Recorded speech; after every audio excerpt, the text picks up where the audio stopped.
Hello guys, तो आज हम स्टार्ट करने वाले हैं क्लास 10th कंप्यूटर के चैप्टर 1 में जो प्रोटोकॉल्स वाले पार्ट है उन सब से हम लोग आज डील करने वाले हैं। तो firstly understanding what actually is protocol.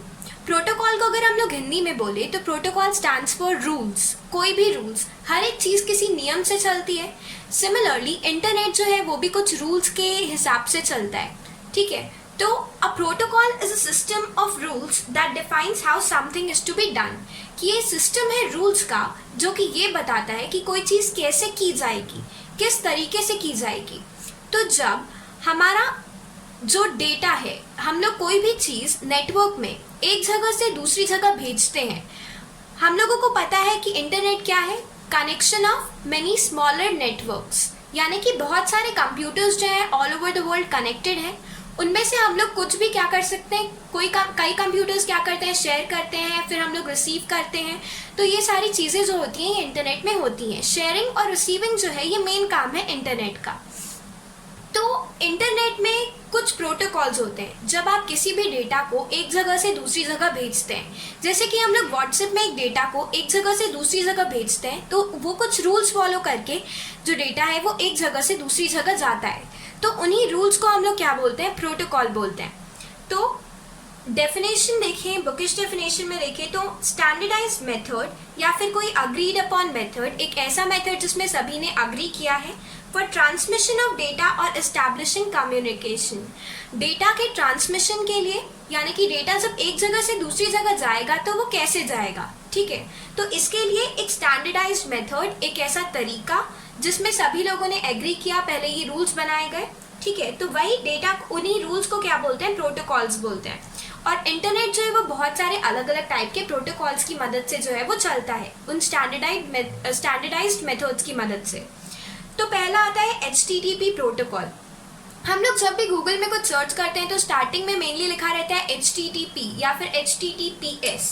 तो ये क्या होता है, ये होता है हाइपरटेक्स्ट ट्रांसफर प्रोटोकॉल, ठीक है। तो यहाँ पे क्या लिखा है, हाइपरटेक्स्ट ट्रांसफर प्रोटोकॉल। तो हाइपरटेक्स्ट ट्रांसफर प्रोटोकॉल क्या होता है, सबसे पहले इसको समझने के लिए हाइपरटेक्स्ट क्या होता है ये मैंने पिछले वीडियो में बताया था, एक बार मैं फिर से रिकैप कर दूं। तो हाइपरटेक्स्ट क्या होता है, हमारे वेब पेज में जो भी कंटेंट होता है, जिसमें टेक्स्ट भी हो सकता है, ग्राफिक भी हो सकता है, साउंड, ऑडियो, वीडियो, कुछ भी हो सकता है, ये सब हाइपरटेक्स्ट में आता है।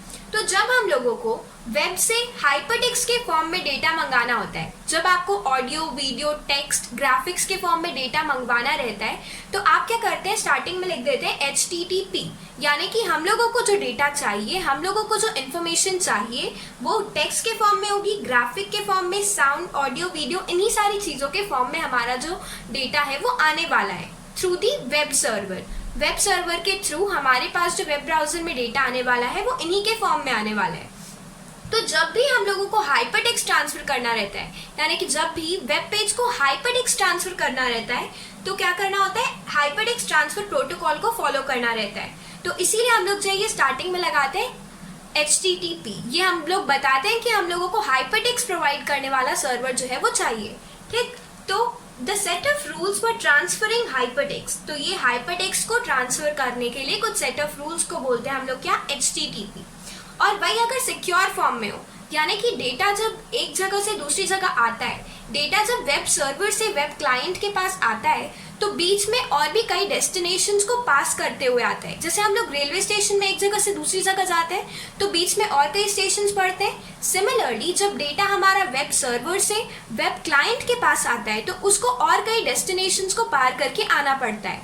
तो वैसे ही तो बीच में अगर कोई हमारे डेटा को ले भी सकता है, यानी कि आपका डेटा जो है वो बिल्कुल भी इनक्रिप्टेड नहीं है, उसको आप बिल्कुल भी लॉक करके नहीं रखे हो, बिल्कुल भी प्रोटेक्शन नहीं है, तो आपका डेटा जो है वो कोई भी हैकर जो है वो स्टील कर सकता है।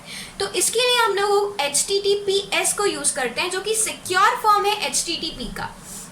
तो इसमें क्या होता है, हम लोग जब देखते हैं, जब भी HTTPS लिखा हो और पैडलॉक साइन हो, URL जो ऊपर में एड्रेस बार रहता है उसमें जब HTTPS हो और पैडलॉक का साइन हो, इसका मतलब वो साइट जो है वो सिक्योर है।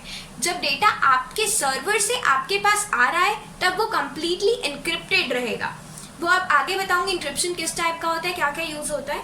तो use to share sensitive information over internet. तो बेसिकली अगर कोई सेंसिटिव इंटरनेट इन्फॉर्मेशन को आपको शेयर करना है, आप वेब क्लाइंट हो, आपको वेब सर्वर के साथ कोई सेंसिटिव इन्फॉर्मेशन शेयर करनी है, आप बैंक का पासवर्ड डाल रहे हो, ठीक है, बैंक का पासवर्ड डाल रहे हो, लॉगिन आईडी डाल रहे हो, तो ये जो है ये बहुत ज़्यादा इंपॉर्टेंट इन्फॉर्मेशन है। अगर इसको बीच में कोई चोरी कर लेता है तो ये बहुत बड़ा लॉस हो सकता है, राइट। तो इसके लिए हम लोग क्या करते हैं, HTTPS का यूज़ करते हैं। इसीलिए हम लोग जब भी बैंकिंग साइट्स यूज़ करें, IDBI बैंक हो या फिर कोई भी बैंक हो, तो अगर हम लोग बैंकिंग साइट को यूज़ कर रहे हैं तो हम लोगों को हमेशा इंश्योर करना चाहिए कि क्या सामने में HTTPS लिखा हो, राइट। नाउ ये जो डेटा है जब ये क्लाइंट से सर्वर के पास जाता है तो इस तरीके से एक सिक्योर शेल से कवर हो जाता है, हम लोग ऐसा सोच सकते हैं, ताकि और कोई बाहर का इंसान जो है इसको देख ना पाए। So this is termed as HTTPS। Next comes your TCP/IP protocol. TCP/IP protocol क्या होता है?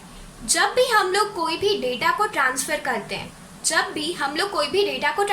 हैं, मान लेते हैं आप अपने एक फ्रेंड को कोई फोटो भेज रहे हो, तो उसमें भी क्या होगा, TCP/IP प्रोटोकॉल यूज होगा। आप इंटरनेट जब भी यूज करोगे तब उसमें ये ट्रांसमिशन कंट्रोल प्रोटोकॉल और इंटरनेट प्रोटोकॉल का यूज होता ही होता है, ओके।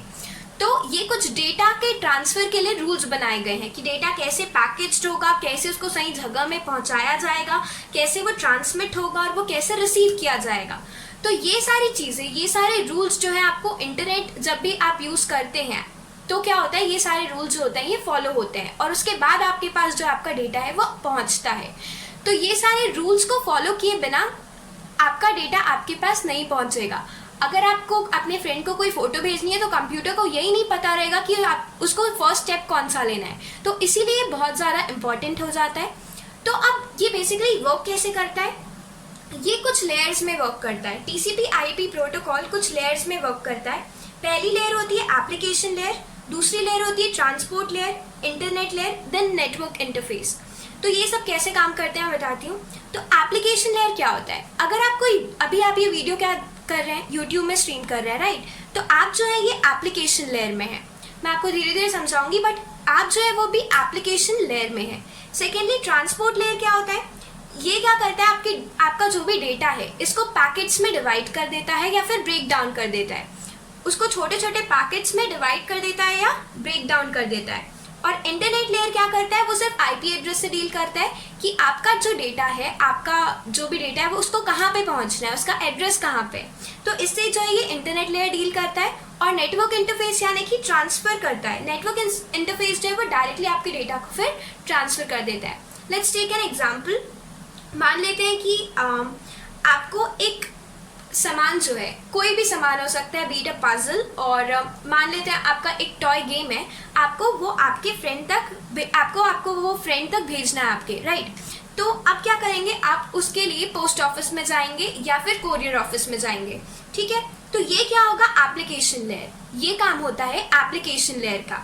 आप जो है ये इसके लिए क्या कर रहे हैं, पोस्ट ऑफिस में जा रहे हैं डेटा ट्रांसमिशन के लिए। आप कहाँ पे आए, पोस्ट ऑफिस में आए या फिर यूट्यूब में आए, किसी भी एप्लीकेशन में आए आप डेटा ट्रांसफर के लिए। तो ये हो गया एप्लीकेशन लेयर। अब क्या होगा कि आपका जो भी सामान है, वो कुछ भी हो सकता है आपका सामान, यानी कि आपकी वो जो एरोप्लेन है, टॉय एरोप्लेन है, अब वो मिली किसको, पोस्ट ऑफिस एम्प्लॉय को।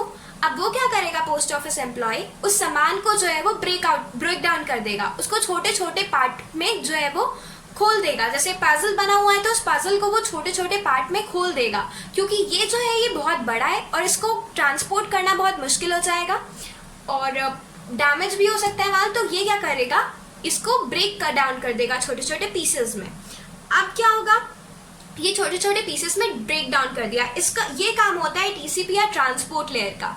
वो क्या करता है, आपका जो डेटा है उसको छोटे छोटे पार्ट्स में ब्रेक डाउन कर देता है। ये होता है ट्रांसपोर्ट लेयर या TCP का काम। अब इंटरनेट लेयर का क्या काम होता है, तो अब क्या होगा, इंटरनेट लेयर क्या करता है, मैंने बताया था IP एड्रेस जो होता है वो मेनली इसी से डील करता है। तो अब ये जो पजल के पीसेस हैं, इसमें क्या लग जाएगा, स्टैम्प लग जाएगा कि इसको कहाँ जाना है, यानी कि IP एड्रेस। हर एक पीस में जो होगा वो IP एड्रेस आ जाएगा। यहाँ पे TCP ने क्या किया, डेटा पैकेट्स में ब्रेक डाउन किया, उसके बाद यहाँ पे क्या करे, इसको जो है इसमें क्या करेंगे, आईपी एड्रेस से शिपिंग यार्ड तक पहुंचाएंगे, यानी कि कहाँ तक पहुंचाएंगे, इंटरनेट लेयर तक पहुंचाएगा। इसमें सबको एड्रेस पता चल गया कि डेटा को जाना कहाँ है, हमारे कंप्यूटर का आईपी एड्रेस क्या है, इंटरनेट प्रोटोकॉल एड्रेस क्या है। हर एक सिस्टम होता है उसका एक आईपी एड्रेस होता है, हर एक नेटवर्क का आईपी एड्रेस होता है, राइट। तो वहां तक पहुंचाने का, जैसे आपका नेटवर्क आपका एड्रेस होता है वैसे आईपी एड्रेस भी होता है, यही समझ सकते हैं एक बार के लिए, ठीक है। तो सब में क्या होगा, यहाँ पे लग जाएगा स्टैम्प कि उसको जाना कहाँ है, यहाँ पे आईपी एड्रेस आ जाएगा, उसके बाद वो कहाँ पे जाएगा, शिपिंग यार्ड में जाएगा। अब शिपिंग यार्ड से क्या होगा, उसको एक गाड़ी में डाल दिया जाएगा शिपिंग यार्ड में, और उसके बाद उसको लोकेशन तक पहुंचा दिया जाएगा। ये काम होता है नेटवर्क इंटरफेस का, यानी कि नेटवर्क इंटरफेस क्या करेगा, उस गाड़ी से लोकेशन तक, यानी कि आपके सिस्टम तक जो है वो क्या पहुंचाएगा, डेटा को पहुंचाएगा। ये नेटवर्क इंटरफेस का काम होता है, ये फिजिकल होता है। या फिर वाईफाई जो होता है ये भी यही काम करता है, आप तक आपके डेटा को पहुंचाता है। यानी अगर नेटवर्क इंटरफेस नहीं होता तो ये डेटा के इतने ज्यादा प्रोसेसिंग का कोई भी मतलब नहीं रह जाता। तो ये छोटे छोटे प्रोसेसेस हैं जिसकी मदद से आपके पास आपका डेटा जो है ये पहुंचता है सुरक्षित।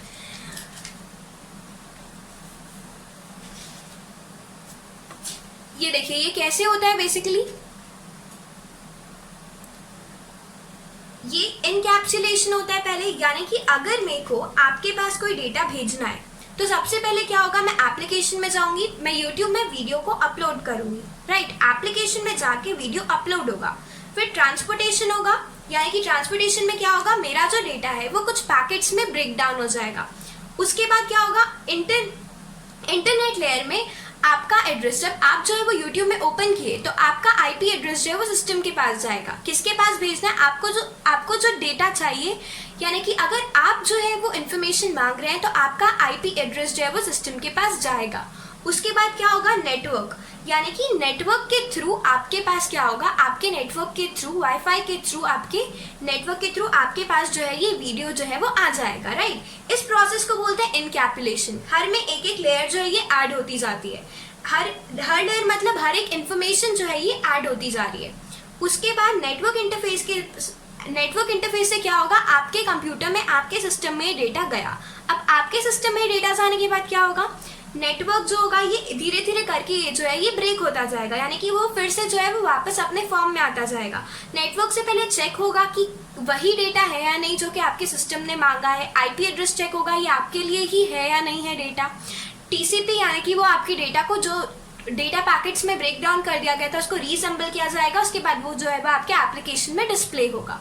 तो ये जो होता है ये प्रोसेस होता है टीसीपी आईपी प्रोटोकॉल का, यानी कि कोई भी डेटा ट्रांसफर हो रहा है, कोई भी डेटा ट्रांसफर हो रहा है तो इसके लिए टीसीपी आईपी प्रोटोकॉल का होना बहुत जरूरी है। ये सारे रूल्स फॉलो करते हुए जो डेटा है वो मेरे कंप्यूटर से आपके कंप्यूटर तक पहुंचने वाला है। Now coming to simple mail transfer protocol. जब हम लोग मेल्स को भेजते हैं, ठीक है, मेल्स को भेजने के time simple mail transfer protocol जो होता है ये फॉलो होता है। और ये सब चीजों में जितने भी बाकी प्रोटोकॉल्स हैं उसके लिए टीसीपी आईपी प्रोटोकॉल का होना बहुत ज्यादा जरूरी है, यानी कि ट्रांसमिशन कंट्रोल प्रोटोकॉल और इंटरनेट प्रोटोकॉल का होना बहुत ज्यादा जरूरी है। किसी भी चीज के, कोई भी मेल हो, कोई भी पिक्चर हो, कोई भी डॉक्यूमेंट हो, ये सारी जो होता है ये टीसीपी आईपी प्रोटोकॉल के होने के साथ ही होता है। आप मेल भेज रहे हो तो बिना इंटरनेट के नहीं जाएगा ना मेल। तो कोई भी चीज ट्रांसफर हो रही है इंटरनेट में तो उसके लिए टीसीपी आईपी प्रोटोकॉल का होना बहुत ज्यादा जरूरी है। एसएमटीपी यानी कि सिंपल मेल ट्रांसफर प्रोटोकॉल, जब हम लोग कोई भी मेल को भेजते हैं, डिस्ट्रीब्यूट करते हैं, कोई भी मेल्स को भेजते हैं तो उसके लिए हम लोग यूज करते हैं सिंपल मेल ट्रांसफर प्रोटोकॉल। अब पीओपी यानी कि post office protocol. Post office protocol कब यूज होता है, जब हम लोग कोई भी ईमेल को रिसीव कर रहे हैं। भेजते time SMTP simple mail transfer protocol और पीओपी रिसीव करते टाइम। आपके पास जब भी कोई ईमेल आ रहा है तो वो पीओपी यानी कि पोस्ट ऑफिस प्रोटोकॉल को फॉलो करते हुए आ रहा है। File transfer protocol. अब फाइल ट्रांसफर प्रोटोकॉल क्या होता है, तो commonly used protocol for exchanging files over any network that supports टीसीपी/आईपी protocol, यानी कि जब भी हम लोग फाइल्स को एक्सचेंज करते हैं, राइट। तो फाइल ट्रांसफर प्रोटोकॉल क्या होता है, फाइल ट्रांसफर प्रोटोकॉल जो होता है वो एक्सचेंजिंग फाइल्स के लिए यूज किया जाता है किसी भी नेटवर्क में। तो ये इसमें टीसीपी/आईपी प्रोटोकॉल की जरूरत पड़ती है, ठीक है। तो एफटीपी सर्वर उसमें एक FTP सर्वर होता है और एक क्लाइंट होता है, यानी कि हमारा कंप्यूटर जो है ये क्लाइंट कंप्यूटर है और एक FTP सर्वर होता है। Lessons on network for communication request, यानी कि FTP सर्वर जो है ये रिक्वेस्ट को लेता है। कोई भी क्लाइंट जब रिक्वेस्ट करता है कि वो FTP सर्वर को एक्सेस कर सके, तब जो है ये एक्सेप्ट करता है FTP सर्वर रिक्वेस्ट को या डिनाई करता है। और क्लाइंट क्या करता है, initiates a connection to the server, यानी कि वो सर्वर से रिक्वेस्ट करता है कि हम लोगों को इसको एक्सेस चाहिए। Once connected the customer can do file manipulation, जब एक्सेस मिल जाता है तो हम लोग फाइल मैनिपुलेशन जो है ये कर सकते हैं। कोई भी क्रिएट कर सकता है, कोई भी FTP सर्वर हो सकता है, कोई भी क्लाइंट बन सकता है। तो क्या करना है, बस उसके लिए क्लाइंट जो है वो उसको एक्सेस करेगा, उसमें कुछ पासवर्ड मांगेगा, यूजर नेम मांगेगा, उसके बाद जो है हम लोग इसको एक्सेस कर सकते हैं और उसके बाद हम लोग उसकी मदद से हमारे सिस्टम में कोई भी फाइल को उससे अपलोड कर सकते हैं। हम हमारे सिस्टम से उसमें कोई भी फाइल अपलोड कर सकते हैं या फिर उस सिस्टम से हम लोग कोई भी फाइल को डाउनलोड कर सकते हैं। तो ये होता है फाइल ट्रांसफर प्रोटोकॉल। जैसे कि इसका एक एग्जाम्पल है ftp://ftp.freshpms.net। अगर हम लोग इस लिंक को जाके टाइप करें, ये जो है हम लोग विंडोज एक्सप्लोरर की मदद से भी एक्सेस कर सकते हैं और दूसरा क्या है, हम लोग इसके लिए डायरेक्ट क्रोम में जाके भी टाइप कर सकते हैं। अब जब हम लोग FTP टाइप कर रहे हैं, FTP मतलब फाइल ट्रांसफर प्रोटोकॉल, तो ये हम लोग कंप्यूटर को बता रहे हैं कि हम लोगों को हाइपरटेक्स्ट के फॉर्म में डेटा नहीं चाहिए, हम लोगों को फाइल सर्वर चाहिए, यानी कि फाइल ट्रांसफर प्रोटोकॉल वाला जो है ये चाहिए। जैसे हाइपरटेक्स्ट के टाइम में हम लोगों को बताना पड़ता है कि HTTPS यानी कि हाइपरटेक्स्ट ट्रांसफर प्रोटोकॉल, हम लोगों को हमारा जो डेटा है वो हाइपरटेक्स्ट के फॉर्म में चाहिए। अगर आप यहाँ पे FTP टाइप नहीं करोगे तो हाइपरटेक्स्ट के फॉर्म में जो है ये डेटा आने लग जाएगा, सिर्फ यही टाइप करेंगे तो इसका मतलब है कि टेक्स्ट के फॉर्म में और ग्राफिक्स के फॉर्म में डेटा आने लग जाएगा। तो इसकी मदद से क्या होगा, हम लोग जो है वो दूसरे सिस्टम को एक्सेस कर सकते हैं। ये भी एक FTP के सर्वर का एग्जाम्पल है यहाँ पे। तो इसके लिए हम लोगों को पासवर्ड प्रोवाइड करना पड़ सकता है, यूजर नेम, और कई जो होते हैं वो ओपन भी होते हैं। तो हम लोग उससे क्या कर सकते हैं, उस जो कंप्यूटर है उससे या तो अपलोड कर सकते हैं, उसमें अपलोड कर सकते हैं या उससे डाउनलोड कर सकते हैं फाइल्स को। Now coming to telnet. Telnet क्या होता है, टेलनेट भी जो है वो आज के टाइम में बहुत ज़्यादा कम यूज़ हो रहा है, पहले ये यूज़ होता था। तो टेलनेट जो है ये एक इंटरनेट यूटिलिटी है, एक इंटरनेट की फैसिलिटी है जो कि आपको प्रोवाइड करती है कि आप किसी दूसरे के सिस्टम में लॉग ऑन कर सकें। मतलब जैसे आप हैं और आपका कोई फ्रेंड है तो आप उसके सिस्टम में लॉग इन कर सकते हैं दूर बैठ के। आप छत्तीसगढ़ से बैठ के पंजाब के कंप्यूटर को एक्सेस कर सकते हैं। ये जो होता है ये फीचर प्रोवाइड करता है टेलनेट। तो telnet is an internet utility that lets you log on to remote computer system. कोई दूर बैठे कंप्यूटर सिस्टम में आप लॉग इन कर सकते हैं और उसमें आप वैसे ही फंक्शन कर सकते हैं जैसे कि आप अपने खुद के सिस्टम में करेंगे। Using Telnet client on your computer makes a connection to Telnet server remote host over internet TCP/IP network। यानी कि आप टेलनेट के क्लाइंट को यूज करके आपके कंप्यूटर में जो टेलनेट क्लाइंट है उससे आप जो है वो कनेक्शन बना सकते हैं सर्वर के साथ, किसी भी टेलनेट सर्वर के साथ, और आप उसमें भी यूजर नेम पासवर्ड डालना पड़ेगा। यूजर नेम पासवर्ड डालेंगे आपको उस कंप्यूटर का एक्सेस मिल जाएगा, यानी कि आप यहाँ पे बैठे बैठे किसी और कंप्यूटर में काम कर सकते हैं। So this is known as telnet. अब SSH क्या है, यानी कि सिक्योर शेल। सिक्योर शेल क्या होता है, ये जो होता है ये सिक्योरिटी प्रोवाइड करता है। ये भी एक प्रोटोकॉल है जो कि डाटा ट्रांसमिशन को, फाइल ट्रांसमिशन को सिक्योरिटी प्रोवाइड करता है। जब एक फाइल एक जगह से दूसरी जगह जा रही है तो बीच में जो है वो कोई आके देख ना ले फाइल को, उसको इनक्रिप्ट कर लेता है, यानी कि उसको एक ऐसे फॉर्म में कन्वर्ट कर देता है ताकि जैसे हम लोग स्टेशन में, वही वाला स्टेशन वाला एग्जाम्पल ले, तो आप एक जगह से दूसरी जगह जाते हैं तो बीच में बहुत सारे डेस्टिनेशन आते हैं, और अगर आपका डेटा जो है वो सिंपली रीडेबल फॉर्म में है तो बीच के डेस्टिनेशन वाला कोई भी हैकर उसको पढ़ सकता है। तो टेलनेट क्या करता है, उसको कवर कर लेता है। तो जिसकी मदद से SSH जो है उसको वो कवर कर लेता है। ये प्रोटोकॉल की मदद से इनक्रिप्ट हो जाता है डेटा, एक ऐसे फॉर्म में कन्वर्ट हो जाता है जो कि नॉर्मल इंसान ना पढ़ पाए। उसके बाद उसको एक कोड डाल के डिक्रिप्ट कर लिया जाता है दूसरे साइड से। तो ये सिक्योरिटी प्रोवाइड करता है टेलनेट को, FTP को, SCP को। ये SCP मतलब होता है सिक्योर कॉपी प्रोटोकॉल। ये भी FTP के टाइप ही होता है। इससे हम लोग क्या कर सकते हैं, फाइल्स को फाइल्स को कॉपी कर सकते हैं एक सिस्टम से दूसरे सिस्टम में। और ये SSH जो है ये सिक्योरिटी प्रोवाइड करता है डेटा को, ताकि आपका डेटा स्टील ना हो पाए। ये SSH प्रोटोकॉल जो है ये FTP में भी यूज़ हो सकता है, टेलनेट में भी यूज़ हो सकता है, SCP में भी यूज़ हो सकता है। तो ये जो है ये हमारे डेटा को सिक्योरिटी प्रोवाइड करता है। That's it for today. Thank you, bye bye, take care.